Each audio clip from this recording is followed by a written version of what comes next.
With that, welcome to game one of this best of three match between Leenock and MarineLorD. The winner of this is going to be making it through to the final four. This is a round of 8 match to play tomorrow in the final four. I am Pesti, founder of EGC. I'm joined by Lidakor. Spawning in the north of the map, we have in the color blue MarineLorD playing the French civilization. In the south of the map, we have in red Leenock in red playing as the English. What do you make of this, Lidakor? We were saying just before we got into this game, it's really nice to have a Korean representative here, with Korea being the heart of RTS. Really, really exciting. This is going to probably be a close matchup, but let's talk about this specific game. How's the map looking? What do you think about this Civ matchup? So the first thing to look at is that this is not a Rus mirror or a Mongols mirror, which already makes it quite appealing. English versus French, one of the most discovered and most played matchups overall. So let's talk a little bit about the civilization draft over here real quickly, because that's going to give us a context going deeper into this set. So MarineLorD decided to ban Chinese from Leenock, and Leenock decided to ban Mongols from MarineLorD. This leaves Mongols and Rus both available for Leenock for game number 2 and 3 should he decide to go for those. And this gives a chance for MarineLorD to pick Rus later on. Now, when it comes to the player matchups, MarineLorD is by far the more accomplished AoE 4 player out there, but Leenock has been silently grinding AoE 4 like crazy, so he has spent solid 6-8 hours every day playing AoE 4, so even before this tournament, I probably would have said that, look, Leenock is a potential underdog for this one because he's sort of those players that is just working in the shadows. You don't see him being very, very flashy a lot of times, but when he comes out of the shadows, he delivers. Looking at the gold mine of MarineLorD, that's going to be quite open. Whereas for Leenock, his gold is also quite open on the left side, but at least it's a tiny bit sheltered by the town center. So, not a great map for either of these players, to be honest.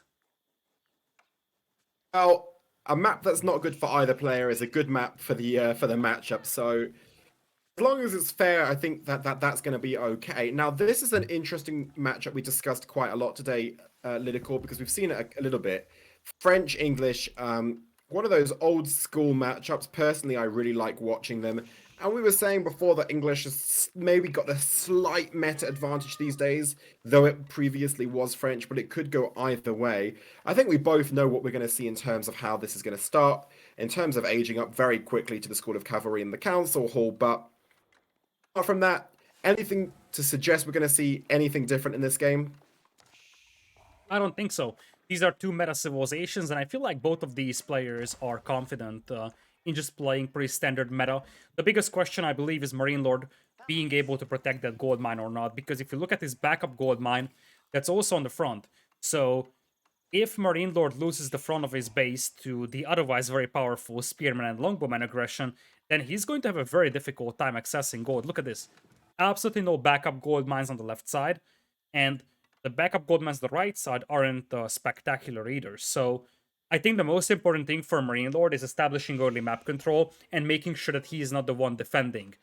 And for that, what he needs to do is use the mobility of those knights in the raid, force Leenock to defend, because if Leenock is just given his chance to play aggressive with the spearmen and archers, he's gonna be able to deny all that gold income. Absolutely. So I'm curious to see here if MarineLord is going to be able to get in any decent raids and do some damage with his early Royal Knights, but English Town Center is just, as we've said, so strong in defending against raids. It can really shred opposing units. The Royal Knights do a little bit better against it, especially with chivalry, as they can kind of come in and out, but even so, it's very difficult. On the other hand, Leenock likely to build up those critical mass of 9 or 10 longbowmen that are able to one-shot villagers and see if he can start getting on top and doing a little bit of economic damage. And as soon as he gets 2 or 3 spearmen mixed in with them, very hard for the knights to approach. So it'll be interesting to see what they both do here. We see the council hall now completed, and a barracks already going down for Leenock. So he's not hanging around. He's going to get some spearmen out nice and early. Personally, I quite like to see that. That often you see a number of longbowmen out before the spears, but I think he's going to try and pull them off simultaneously. So probably a good decision. First Royal Knight pops out. It's going to begin likely heading towards his opponent's base. I totally agree with you. I think in this civilization matchup, you probably prioritize getting some spearmen out, even if you have to sacrifice your longbowman production, because your biggest bottleneck is your wood. You spend a ton of wood on the council hall when it comes to making longbowmen, and you need that for the barracks, you need that for the spearmen as well. So that's your main bottleneck, and you have to make a decision on, are you going to make a lot of longbowmen and give up on the spearmen, or are you gonna start adding spearmen but then give up on some of your early longbowmen numbers? I think against French, adding those spearmen early is quite important, because you see the Royal Knights already coming in. Notably, a mill is delayed over here for MarineLorD, so he wasn't planning to go for professional scouts right at the beginning. In fact, it's possible he's going to completely ignore that technology and just go for the berries for his food income. For now, I like the position of Leenock a little bit better here. Yeah, I definitely share that assessment. I also like Leenock's position better. I also just think in this matchup, English tends to find itself in a better position in this part of the game. Also, obviously able to scale really nicely the English with their transition to farm, so he won't mind this game getting extended. In the meantime, quite likely to see a lot of Age 2 play, which and neither civilization minds feudal play, but I think in particular the English really enjoy it. So see how this 100%. goes. Neither player really making a significant move right now, but I really like Leenock's timing in terms of getting those spearmen out. He's really early, and it's really hard for MarineLorD to take advantage of the biggest French of the French bonuses right now. Absolutely. You could see that MarineLorD didn't go for professional scouts at the beginning, probably because he was afraid that his gold mine was gonna get pushed, so he went for Royal Knights. Seeing that there is no aggression coming, he tried to raid the gold mine, and then he bumps into Spearmen. So Leenock is playing a very, very nice and defensive game. So now there is only one question for him. Is MarineLorD going to just go second town center here? Because if Leenock is playing a very defensive game, it's very difficult for French to push this one. The network of castles bonus, the spearman, the longbows, this is a very difficult push for French to make. So the natural reaction to a very, very defensive English player could be to just add a second town center and boom away with the French. And this is why Leenock is keeping one scout near the stone mines. The other scout is hidden in the stealth forest, so he's got a very, very nice flow of information. You see, he knows a lot about MarineLorD's position, and he will spot when MarineLorD moves out with that otherwise fairly sizable force of archers. Still, Leenock is given time to build up his big bowl of longbows and spearmen, and that's exactly the position that the English want to be in. Absolutely, definitely agree with that. Leenock is really probably couldn't write a script for where he'd rather be than where he is right now. This is exactly what he wants the map to be looking like. And now he's pushing forward and potentially thinking about a little bit of aggression of his own. Although units quite scattered around there, interestingly enough, and they're together, so need to be careful that if those three Royal Knights manage to get on top of the exposed longbows, do damage. Wow! Look at, they're just out of sight that he's building that tower. Oh, is he gonna This get it is why up? the scouts are important. Scouts are very, very important because those help you acquire targets. And you see, the moment Leenock saw those archers, he started running away because his scout was there, so he saw the archers coming in. Looking at the army of Leenock, where did that go? Is it all the way back? Oh yeah, it's all the way back. So he pulled all his forces back because he's realizing that his opponent is launching counterattack.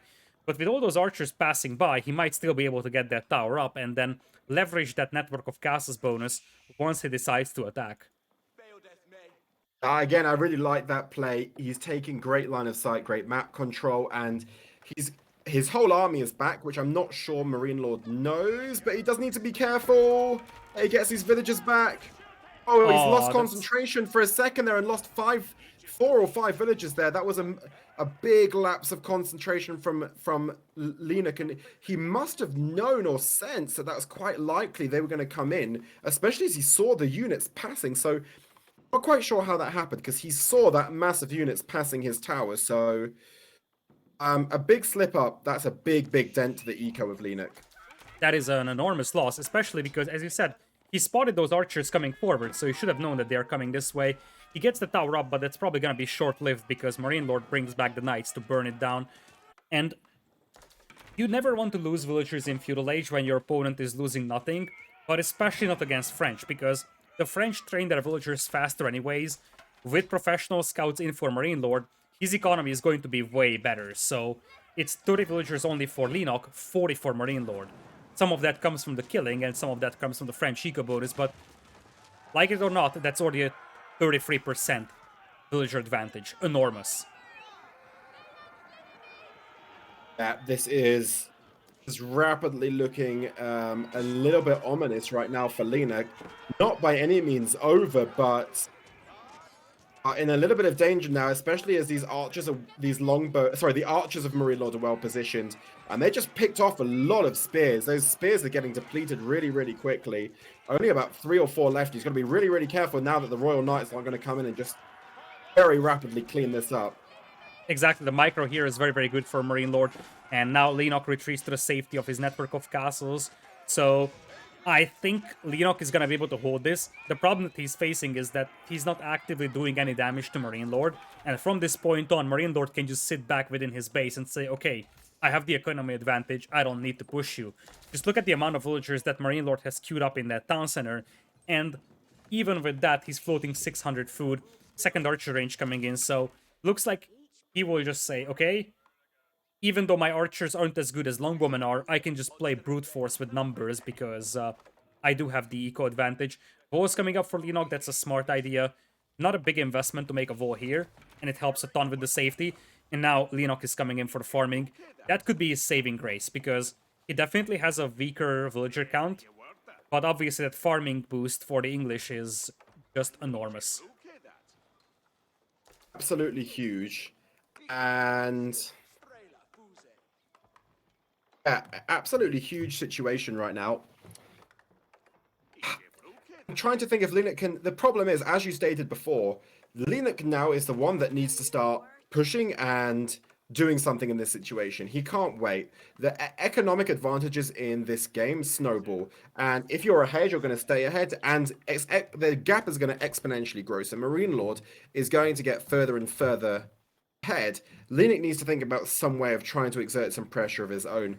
Almost every game that you and I have casted today has been won by the opponent that made some kind of early moves on his opponent and showed some aggression, unabated economies. And right now, MarineLorD is very, very relaxed, booming very, very aggressively, and Leenock now is the one that needs to very difficult from this position, but he needs to somehow think about a way of crawling back into this. I think that Leenock needs a very long game to crawl back into this one, because you see MarineLorD is about to click into Castle Age with those resources. Leenock is nowhere close, and not only did Leenock surrender all the map control, he also surrendered all patches of huntables, so MarineLorD can still ferry in those deer all day, all night. There is an untouched patch on the right side, there is one on the left side, and all of this will fall into the hands of MarineLorD. So the only time where Leenock can start cutting into that deficit is when MarineLorD runs out of all of those huntables, and he needs to start farming as well, because once it's farmers for both players, obviously English will dominate, but up until then, MarineLorD will be more than happy to just use the hunt over here, and he's rushing up that Castle Age landmark, the Guildhall. Guildhall is a great landmark to build on an already existing lead, because worst case scenario, you just don't pull your resources for 20 minutes, and at some point you're gonna have like 5,000 resources who can pull out of that Guildhall. So it's great when your opponent isn't really pushing you, but Leenock has different plans over here. He's crawling up for that gold mine. I definitely agree about that, Council Hall, that you're in a position that's very, very tight and you're able to just keep saving it up, then the effects are devastating. So definitely like that. That's almost gone up. In fact, it has now gone up. And Leenock that is not going to be a pretty sight for Leenock to have seen that that completed age up. That's going to be signaling to him just how far behind he is right now. The only thing that he can hope about is that he retreats, and now he's going up with the King's Palace, because the King's Palace would give him a second town center to boom on. Obviously, it would take quite a lot of time to cut into that villager deficit, because he's already behind by 15, so it would take at least 5 or so minutes for him to reduce that villager deficit to like a reasonable level. But that's probably the only thing that could potentially help him here, and he's going up indeed with the Council Hall, or excuse me, the King's Palace here. It's actually a pretty nice position because it's going to cover the trees here, so it's going to give some safety for the Lumberjacks. And we'll have to see what MarineLorD does against that, because now the ball is on MarineLord's side. He needs to do something to prevent an untouched 2-town center boom, because ultimately, Leenock will be able to take over in villager count with 2 town centers as opposed to 1. And it does look like MarineLorD got the memo that he is going to begin putting some pressure on right now. Archers moving in here, and that's a ton of damage. That's a ton of damage over there. At least 5, 6, 7 villagers going down over here. Perfectly executed by MarineLorD. Just moving in with the archers.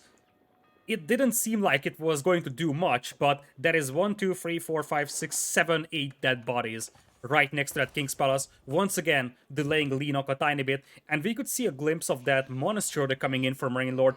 I love how he's playing it. He's not overcommitting to the push. He will just say, okay, you're staying within your base for the last 15-20 minutes. I'm going to send out monks to pick up the relics, build on my already existing lead, and monks to secure the sacred sites, force you to make a move. Absolutely, very, very intelligent play there. Really, really smart. Oh boy, this game might be over. This game might be over at this point because MarineLorD swoops in, kills another 5 on the berries, and now Leenock's economy is looking like an absolute train wreck. 34 villagers as opposed to 63, almost double the villager count for MarineLorD. And of course, MarineLorD is about to get relics for himself. Leenock is just unable to catch a breath here at this point. Yeah, we may have found ourselves in that vaulted territory of the game is still going because Leenock doesn't really know how far behind he is. Probably if he knew the situation, he might be tapping out right now. The only hope he's got, like you said, is hanging on, continuing to boom, and this going to a really, really late game that's fully based on the farm economy. But MarineLorD looks to have enough military units on the field that he's going to be able to prevent that happening. MarineLorD also knows that the onus is on him to end this game rather than his opponent, and he's likely going to look to make that critical push very, very soon. And just looking around the base of Leenock, he's not got anywhere near what he needs to end this. Absolutely. The problem for Leenock is that his villager deficit is too big. It's 25 right now. Just a quick math here. It takes 16 seconds for the French town center to make a villager, so every minute you make 4 of them. As compared to Leenock, who makes 6 every minute. So every minute you cut down 2 into that deficit, which means it takes 12 minutes to equal the villager count out. And we haven't even accounted for the fact that MarineLorD is going to start picking up relics and sacred sites. Honestly, MarineLorD doesn't even need to push the base of Leenock. We have, as I said, it takes 12 minutes for Leenock to catch up with the villager count, and by that time, MarineLorD could technically win a sacred site victory even if he wants to, so this is looking extremely grim for Leenock. Yeah, looks like we can probably call this one. Boink! Some damage done. So much fun watching those mangonels go off. One of the most fun animations in the game, and Leenock is about to get his first look at just the depth of this, and very nice split there, by the way. That was very quick from Leenock. Sorry, not split, but formation of the longbowman. He managed to do that very, very quickly, but it's not going to matter. This is a definitely push with the Royal Knights running and absolutely shredding these longbows. Mangonel's getting off some more shots, and very, very little left here from Leenock. I would think a GG is very much incoming at this point. Rams are continuing to push, rip through the base, and very, very decisive stuff. Absolutely. MarineLorD was a little slow to react there. He could have killed every single villager trying to torch down those rams with the mangonel. By the time he turned around, the villagers started running towards the mangonel, but it didn't really matter. Ultimately, this army is getting cleaned up for Leenock. He taps out of the game. This was just an advantage carved out early by MarineLorD, and he has been building on it very, very steadily. Every single moment of this game, he took no risks. Every single fight that he took was well considered, and he just built on an already existing lead, slowly grinding down his opponent. And I mean, by minute 15, he had a 20 villagers advantage and just never gave Leenock enough room to recover. Absolutely, very, very dominant stuff. Really impressive performance there for MarineLorD, who is, again, an incredibly consistent performer, always finding himself towards the deep end of the tournaments. I mean, right now, looking at some of the names making their way towards the deep end, very, very familiar players.